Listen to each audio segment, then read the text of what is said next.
All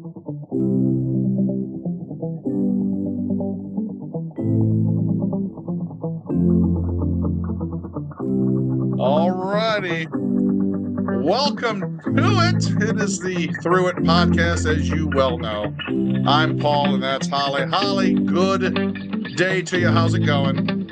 It's going good. I'm Good. stinky from We're on hot special yoga. assignment. What's that? I said I'm stinky from hot yoga. I'm just stinky from being, my size. Anyway, um, so we got some stories to tell today. We're in separate locations Yep, because Holly smells. No, because we true got story. stuff and or things to do. But we are celebrating episode 25. So thank you all for being a part of it. We appreciate everything. Hopefully we'll have episode 50 soon, and a lot of things are going to change throughout time. But we wanted to get a few in the can, as we say, and get some viewers and listeners. And so far we're doing pretty good with that. I think you're my analytical one, so you pay Yeah. attention to that more than anything. So far things are climbing. Is that correct? That's correct, but we can always use more followers and more shares and more interaction, more questions, all the good things. Yeah. Pretend you're like a 10-year-old little girl and you want to watch the episode and share it all over the place. Well, we need all the shares we can get. But anyway, happy 25th episode, and this is going to be an interesting one because you have news. I do. And I will say we're going to talk about your son, Tristin. We Yes. have new news on what happened, and Yes. I'm going to unleash you here in a second. But I want to preface this by saying I'm very proud of your strength to do this. I am amazed that you can do it. As I told you just a few days back, and it got nothing to do with me, but I'm uncomfortable as all hell.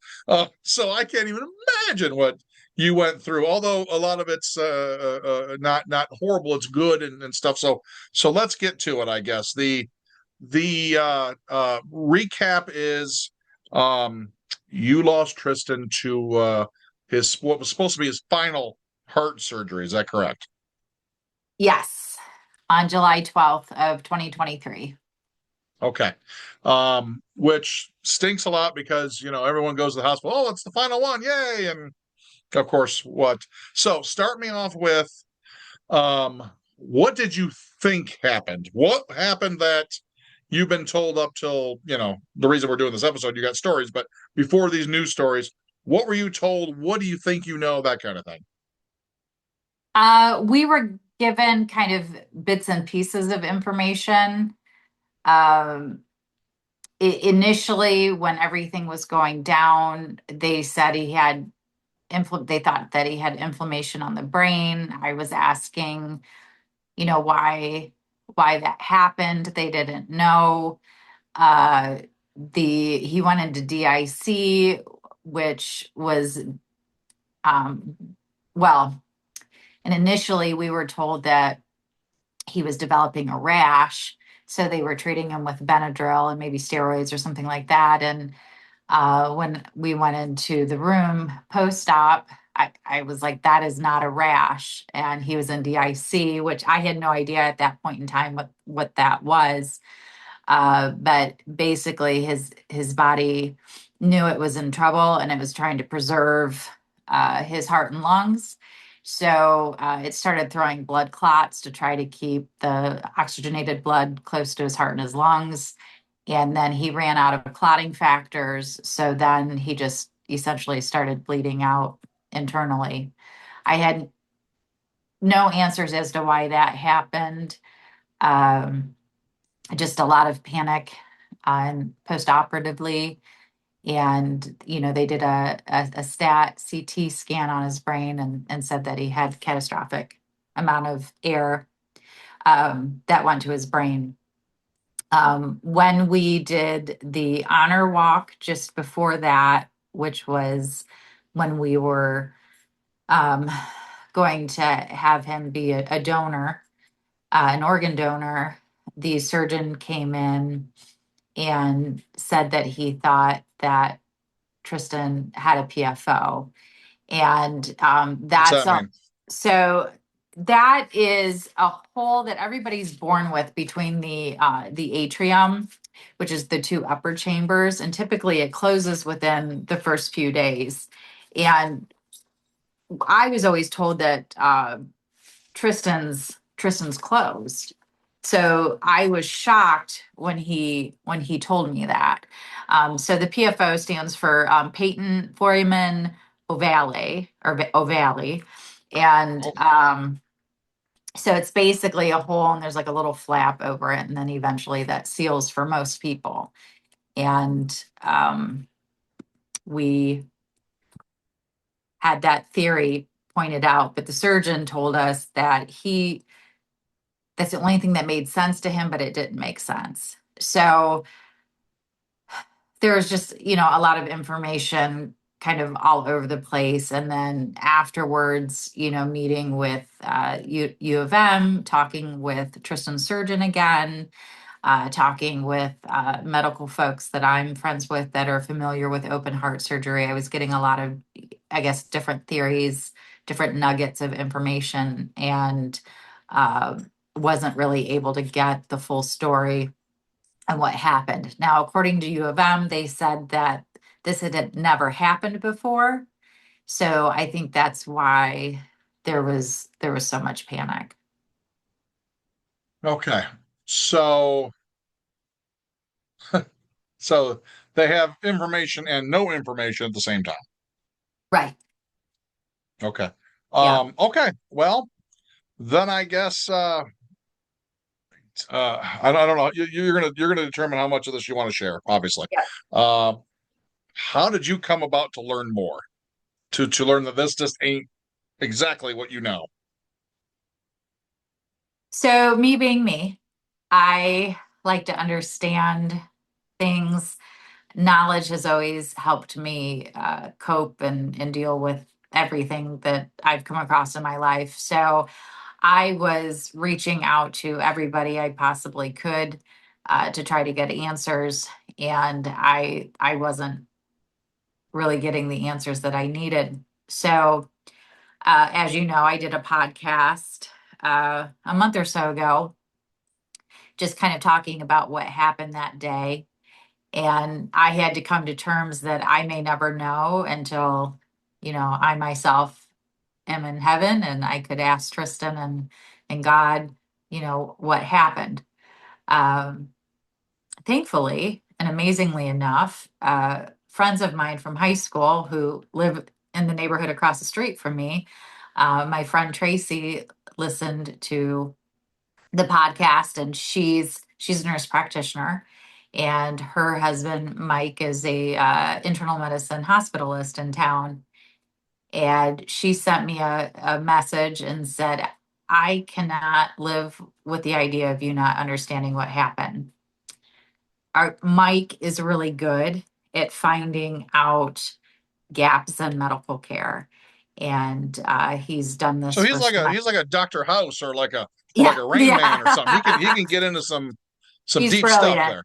Yes, All he's right. brilliant. Okay. Yes. Now I And like the way this sounds because yeah, like I said, you were given information, but no real information at the same time. And I don't know if they were excuses or if the doctors just didn't know. I don't that part. I don't know. But all right. I'm sorry. I'm sorry. no, I'm no. the big dumb blunt instrument, and you're the processor and the homework doer. So I caveman want to know answer, and you were doing some work, and I actually appreciate that because you would like to have some peace of mind. I get it. So Yeah. all right. So friend reaches out. Mike says, I'm going to take a look, or I wants to. He wants to. Yes. So Tracy messaged me on Tristan's anniversary, which, as I mentioned, is July 12th. I said that I would send Mike his records. Now, Tristan's one file is 2,600 pages. So that I just want everybody to be aware of that. I sent that over on the 13th. Mike messaged me on Wednesday and said, I'm 99.9% certain of what happened. Um, And I want you to know this is a lot, but there is nothing that you or Tristan could have done differently. And there is nothing that the surgery team could have done differently, nor would they have known that this was going to happen. So, No, and I don't want to be a I don't want to be a jerk here, but we have no reason to doubt Mike. Is he's not blowing smoke up. He's literally getting to the facts. And if something was wrong, he would have told you. And if yes, something was right, he would tell you. There's no reason to doubt, correct? exactly. And Okay. Okay, good. he was hoping to find something for me for peace of mind. And as I mentioned, Tracy, Mike, and I have known each other for over 30 years, and they've just always been good friends. I keep telling them that this is such a gift that I'm going to start crying that I never expected to get. So it's, Before this call, were you still kind of doing your own investigating, or did you just were you trying to cope with the fact that maybe I'm just never going to know? I just had kind of come to the understanding that I probably wouldn't know. Okay. So with that being said, I've been trying to figure out ways to help other people and, come to terms with uh, my own loss and, Haley's loss, my whole family's loss with him. So, When in reality, that's you're doing a great thing by, and of course you being there for everybody else. That's you. Uh, but at the same time, deep down inside, that's got to bug the hell out of you. At the same, I mean, I guess I could, because but you don't, and that sort of thing. is really frustrating. Because, well, largely I wanted to know why it happened, but I didn't want this to happen to somebody else. Yeah. And the fact that the hospital, and this is one of the top ranked hospitals for congenital heart defects in the world, the fact that they had never ran into this before was shocking to me. So I don't know. What was amazing is Mike put a timeline together for me. And as he and I went through it, which took 4 hours, he was kind enough. He came over to the house and went through this. And then I chewed on it for a bit.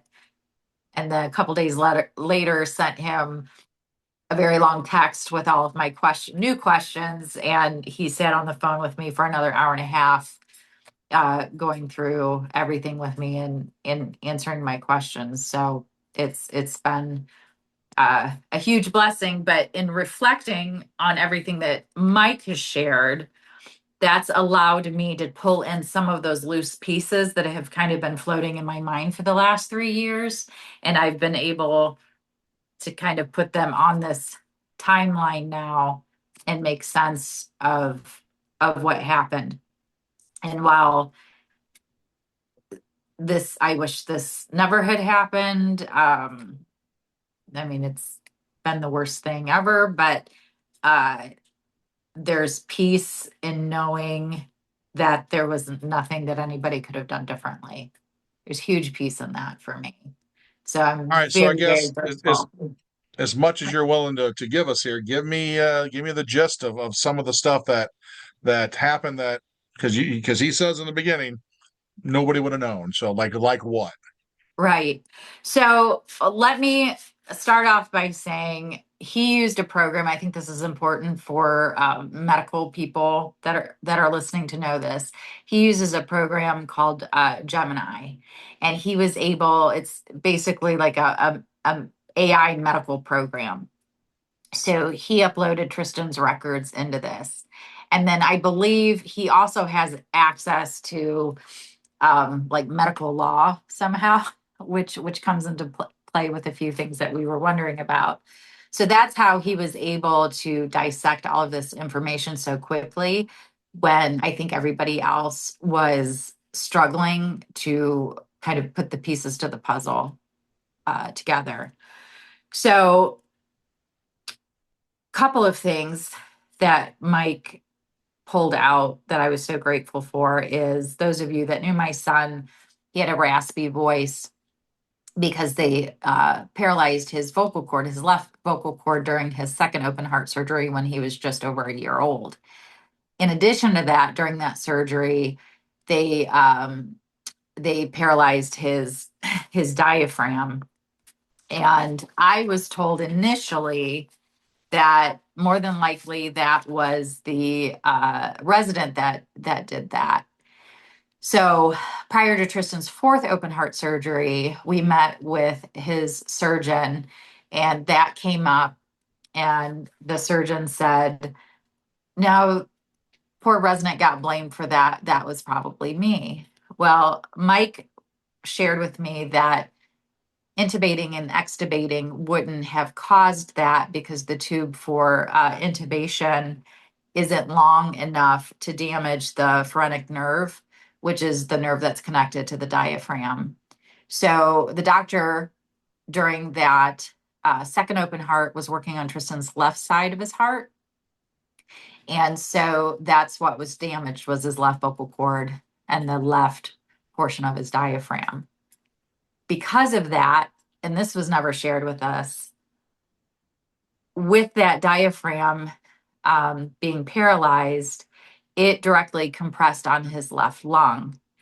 And that can shift the positioning of the heart, causing a noticeable change in breathing and stamina for Tristan. That probably also contributed to him being on the smaller size. So that was never shared with us. We knew, with his left vocal cord, that wasn't going to come back. And instead of doing surgeries that wouldn't correct that, I didn't want him to have any extra pokes or anything like that. I put him in speech therapy, and he learned how to manage that so that he wouldn't continue to get aspirational pneumonia. All that we were told about the diaphragm was that it shouldn't be an issue for him right now. You'll have to deal with that when he gets a lot older. And for me, I was just like, okay, we're just, my son's alive. We're just going to focus on this right now. And when the diaphragm becomes an issue down the road, we'll deal with it. So that was eye-opening. The other thing that Mike shared with us that was never really told was with regards to Tristan's pulmonary artery and conduit that he received during his third open heart. Now, I thought for many years that it was a pig valve that he had gotten. But again, we had met with the surgeon prior to Tristan's fourth open heart, and he said that it was a cadaver. In my mind, having worked in the hospitals and seen grafts and things like that, it never crossed my mind that it was, I don't know, I didn't process it. I didn't think that it would be a boy that had donated it. But here we found out that it was a 16-year-old boy, more than likely in some sort of car accident, and his parents had made that sacrifice and had been an organ donor, and my son was one of the recipients. So the So cadaver is not to be blunt or nasty, but is someone who recently passed, or not just a body right, hanging out somewhere. right. Oh, And no kidding. that was hard to swallow. And when I shared that with my ex-husband and with Haley, it was upsetting for them too. It's just, to know that somebody had lost their life and it was a 16-year-old boy and they had made that sacrifice. I would have liked to have written a letter. Now I know they couldn't Sure. disclose because of HIPAA who that was, Yeah. but I could have written a letter in hopes that it would have gotten to the family so that they knew how appreciative we were. So Yeah, that was sure as hell. something. Yeah. Yeah, so that was something else that came out of it. But Mike and I, he, as I mentioned, he did this beautiful timeline for me and explaining what happened. He did a phenomenal job. And because one of my theories or concerns was that something happened with the bypass machine. So he researched that and we learned that there was no way that the bypass machine could have been the root cause, um, for a variety of reasons that we can get into, if Okay, so time the first permits. stuff you're talking about is all, and I can't believe I'm saying this, but are all the previous surgeries because he's had how many? 4 Okay, total. so he was able to do the math on some of the other mistakes or things maybe you weren't told about the other ones. Yeah. And so then, what did we find out about the last of the surgery that where he passed? Unfortunately, So we had done our echoes, we had done our MRIs, we had done all the pre-work. Tristan did all of his prep for like 2 weeks prior. So we did all of the things. Everything looked good. There was no indication that he had any sort of hole between his atrium. As I said, there was nothing to indicate that from the first 3 open heart surgeries. So uh, they did all of the pre-op testing. They did a TTE. I believe at the same time that they do a bubble study, and so they basically push air through to see if there's any bubbles, any sort of indication that there's a hole. Now for Tristan, he had what was considered late bubbles. So he had some bubbles, but they didn't come back until later. So that was an indication that it was a teeny tiny hole. And the reason that that was important is to help determine if they're going to clamp off the aorta or not. Now, my question to them was if there's a risk for air reaching the brain, why would you just not do a cross clamp on the aorta every time? And they said because it's harder on the heart, there could be more complications from it. It takes the heart longer time to wake up. So so they try to avoid doing that. So I was like, okay, good to know. So he had late bubbles. And so they decided that was a negative bubble study and they wouldn't do the aortic cross clamp on him. Uh, they have since changed that. So the result of Tristan's death did make a positive impact at the hospital because now if there's late bubbles, instead of there being just a yes no category, there's now a maybe. So that is something positive that came out of this.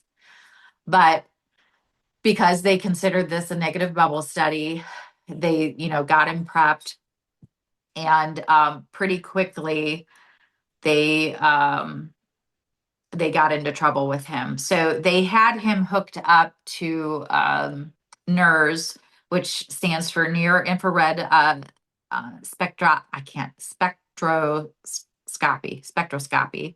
And that uses near infrared light that passes through the skin and bone to measure change in oxygenated and deoxygenated blood for his brain. So that's how they were monitoring his brain. And pretty quickly, once they got him on bypass, his nerves started to drop quickly. And I think, kind of normal range is around 70 or so.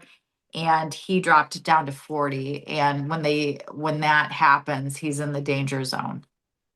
And do we know so, why that happened? um, because of the hole that was in Oh, the okay, okay. atrium. Yeah. So he ended up going into what's called vapor lock. Um, so from things being manipulated, changed, and there being a hole in the heart, there ended up being a large amount of air that got trapped and went up to his brain. Now, when they put patients in when people go in for open heart surgery, they do put them in hypothermia.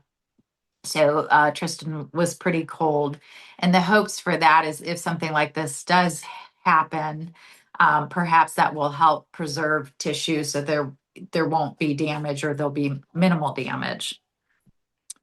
And so, as I mentioned, there was a downward slide pretty quickly. And legally, when that NERS drops to 40, the perfusionist has to shout out and kind of alert everybody in the room that they're in trouble.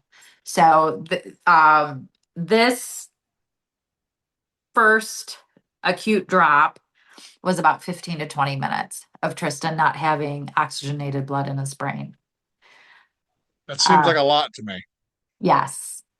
Um, How long can a brain go without oxygenated blood? I don't know. My gut tells me, because he was in hypothermia, that they were hoping maybe there wouldn't be damage. And at that point, he's already opened up. So they have no choice but to try to get him stabilized, but also to continue to move through the surgery. So we were getting updates, but as I mentioned in the previous episode about Tristin, the gal didn't have medical background. She was giving a lot of really conflicting information, confusing information, and there was never sort of any indication to us that there were any issues going on. So they realized that the desaturation was going on for a prolonged period of time, and it was not resolving. So they did bring in a second perfusionist. So they had one perfusionist manually doing pumping, and then they had the other perfusionist that was managing the electronics of that. Mike said that the perfusionists were on top of it. He also said that the neurology team was amazing. So they got Tristin stabilized again. So his nerves started to increase. And then there was a secondary crash not too long after that, where he was again without oxygenated blood to his brain for about a half hour. And that This is was, all because of the hole that they couldn't tell. yeah. So the doctors in there, the surgeons in there doing his work. And again, they don't really know that this flap has not completely sealed the hole. And so he's adjusting things. And when he's doing that, it's creating these air bubbles. And then it created a second vapor lock that went up into his brain. And so now you've got a 16-year-old boy, even though he's in hypothermia during surgery, he was without oxygenated blood for 45 minutes. Hmm. And so that was rough. And they got through the surgery, the heart surgery, like the surgeon did what he was supposed to do. And his heart was in rhythm. And they did a TEE at the end, which is a transesophageal echocardiogram. And that confirmed that there was communication between the atrium, so that PFO was there. So Now, technically, the heart is doing what it's supposed to. it's supposed, yes, but they were seeing bubbles. Um, Communication is how the surgeon described it between the two upper chambers. And so Mike had the same thought that I did. What if they had done the TEE at the beginning, which you have to, the TEE goes, the probe goes down your throat, so it gets closer to your heart, so you get a clearer image, but there's risks with that as well. Had they done that in the beginning, they would have probably seen the communication, and they may have elected to do the cross clamp on Tristin. However, because that's not standard of care, had they done that and done the TEE up front, done the cross clamp, and then there were complications from that cross clamp, I could have sued because that was not the standard. That was not the standard of care. So everything that was done was done the way that it's supposed to. Um, what I wish would have been done better is maybe more honest communication with us as to some of the issues that had happened during the case, because the surgeon came out and told us that it was a successful surgery, told us he had told me that Tristin had a rash, and I said, well, when he comes out of anesthesia he gets a little pink, and he goes, no, it's purple.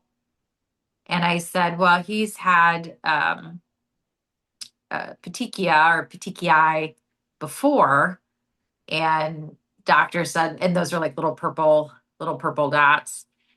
And he said, well, maybe they changed the detergent to wash the sheets. And I said, that's affected Tristan before where he's gotten that. So he said, okay, well, I'll have them give him some Benadryl and we'll go from there. He goes, go down and get something to eat. And then, hour and a half call and see if you can go up and get him.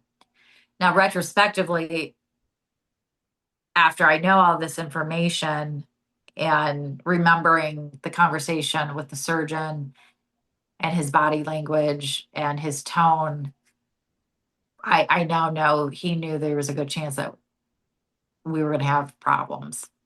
Really?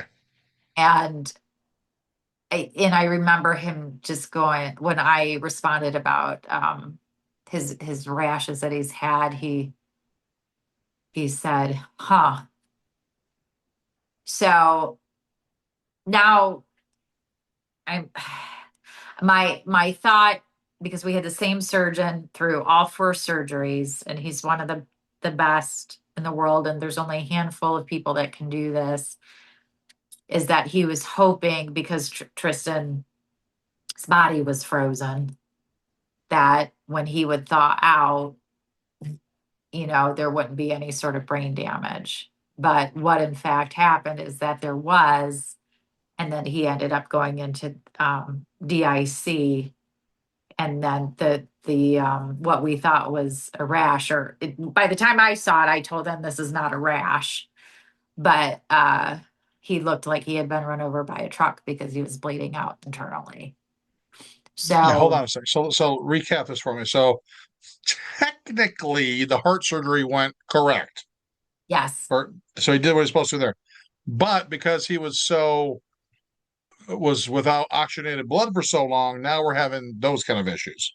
yeah, he was brain dead, and then Oh, because of that, his organs were, they were artificially keeping him alive, and his organs were shutting down, and his brain is dead. So that's why he ended up going into DIC. His body did what it was supposed to do and was starting to clot off, to try to save the heart and lungs, and then he ran out of clotting factors, and then just body couldn't clot anymore. So then he just started bleeding out everywhere. and that's why they thought originally it was a rash, but it wasn't. Yes. Yeah. Yep. So we do now know, confirmed, that it was not the bypass machine. It wasn't an error by the perfusionist team. It wasn't an error by the doctors. It was just really lousy luck. Oh, this is important. Because I asked Mike, I said, why didn't this happen the first three surgeries? Was it just luck? And he said, well, in the first three surgeries, they were working on both sides of the heart. So he was clamped off. And this time they were only working on his right side. And because he passed his bubble study, that's why they ended up not clamping him off. So without knowing much about anything, if they did clamp him up, would he have survived this maybe? There's a good chance. Huh. But that they're saying that's standard procedure if you're only working on one side of the heart. Yes. Yep. So he passed the bubble study. They don't want to clamp if they don't have to, because that can create additional complications. But Hmm. had they done the TEE, which would be out of standard practice of care, they would have seen that he had this hole. And the problem was this little flap of skin, because there wasn't, pressure being put through there, the tissue wasn't presenting as a whole. So that little flap was covering the hole, so everything appeared normal. But once they got him on the bypass and there was pressure in there, it blew that little flap open, and then all this air was got into his system. Hopefully, Um, I'm explaining it right. no, I don't know all of the terms, obviously, but I'm getting the gist of what you're doing, and I sure should hope that people who are watching or listening can follow along also. And but I guess all right, maybe I watch too much TV, and it's probably not going to help. But isn't there some sort of something they put on your head for brain scan to make sure you're still clicking along during all? I mean, isn't a brain That's scan a thing? well, that's what that nurse was that I was talking about, and that they had hooked up to his brain. And that's essentially, as soon as they got him on bypass, his blood oxygen level started dropping. And so they knew that he was not getting ample oxygen to his brain. So that was like the first 15 minutes. And then they got him stabilized. And then not too long after that, um, that alarm started going off again, because the brain scan, the NERS was dropping drastically, and they knew they were in trouble with him. So they also have, what was also interesting, and I don't know exactly what happened, but the OR has to report out to post-op. So I don't understand why post-operatively they were so confused about everything and what was going on.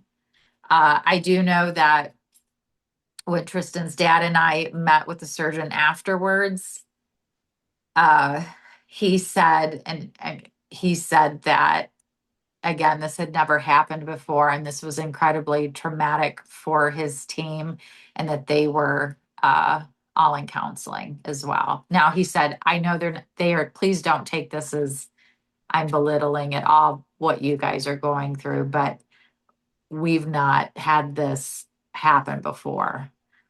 And so it was incredibly traumatic for that team as well. I appreciate that. I do. I damn it, I do. But oh my God, that's just so okay. So what are you? I don't, I'm sorry. I'm sorry. It's at first I'm too dumb to keep up with a lot of this, and I apologize. But at the same time, it's very It's a hard to lot. chew on, and I know you're don't, and I know you know exactly what I mean because you've had to chew on it. But is there something that you're getting a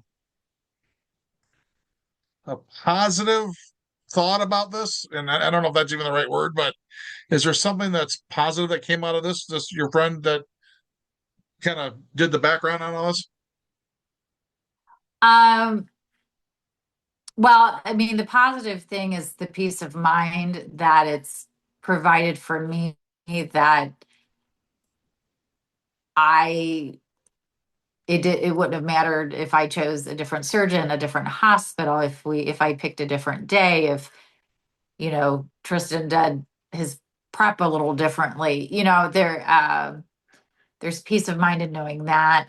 There's peace of mind knowing that the hospital did everything according to standard of care. There's a so I'm grateful to know that. Um, the one positive thing outside of that, which for just my emotional state is good. But the fact that they made an immediate adjustment to how they do the bubble studies and how they qualify those. So now, if there's late bubble studies, it's not an automatic passed the bubble study test. Now there's a maybe category, and they have to sit on it, chew on it a bit, and make a determination on, are we going to clamp or are we not going to? So Hmm. I'm grateful that there was some change made uh, based on this experience. So hopefully another family doesn't have to go through this, or it at least has minimized the likelihood of that happening. But ultimately for me, I don't have to wait now to meet Jesus and see Tristan to know what Well, happens. knowing you, So you're still going to have a list of questions, and that's cool. I know that. I think, yes, I do have a list of questions when I meet our maker. So Um, and in case anyone missed this anywhere, and we may have even discussed this in a previous episode, to make sure we're abundantly clear, when Tristan was put to sleep, that was it. There was no pain, no nothing, no knowledge, no nothing.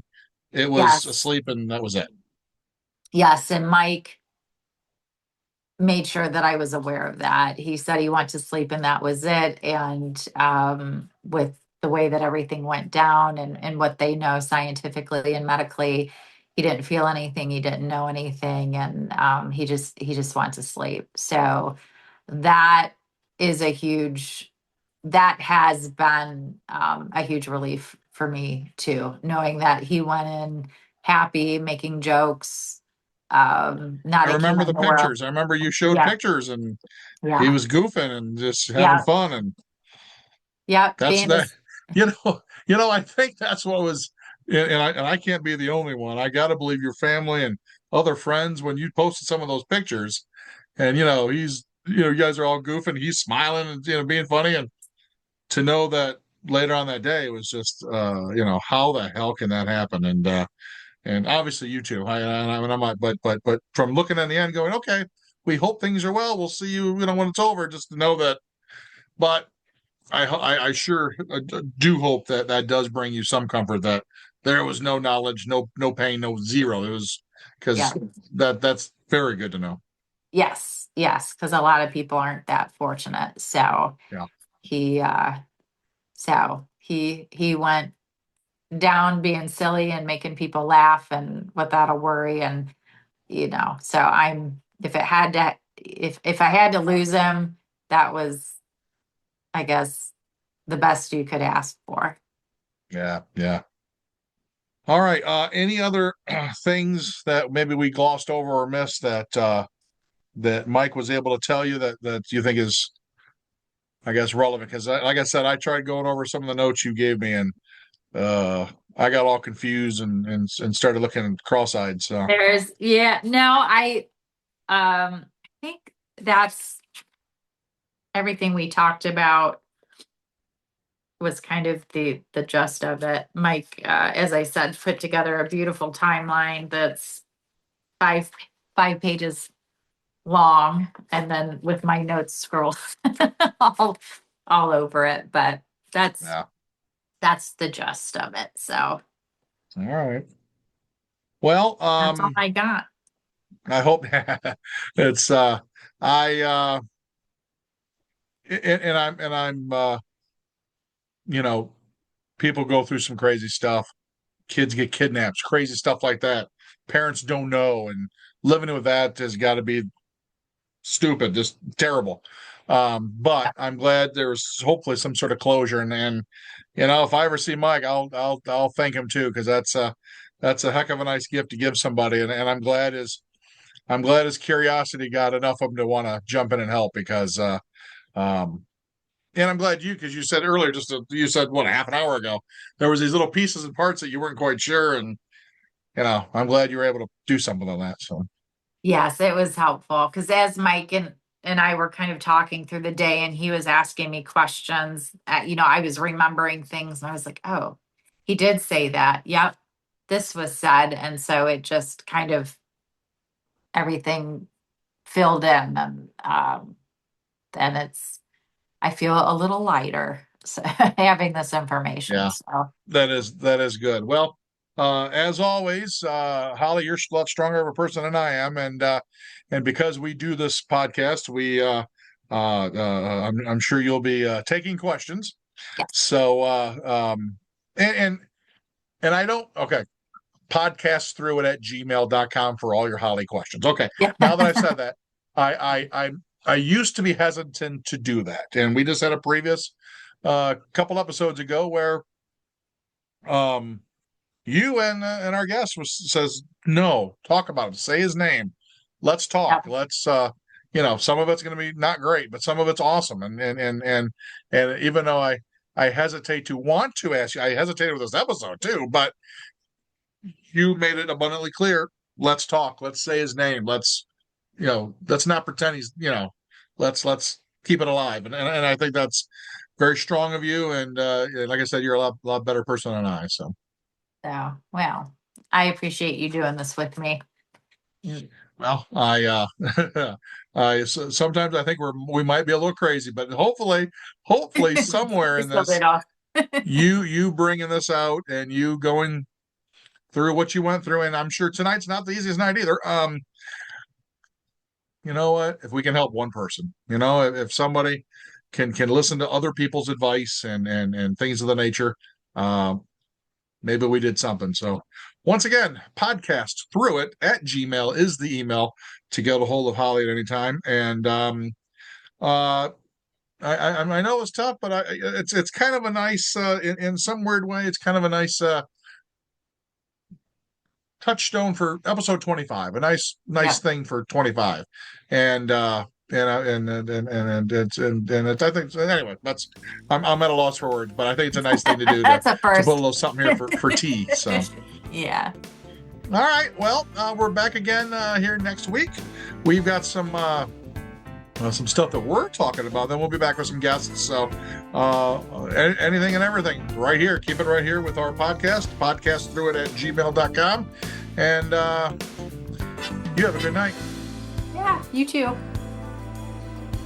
This has been a presentation of the Through It Podcast. Conversations about surviving, healing, and growing. With your hosts, Holly Rogers and Paul Spurl.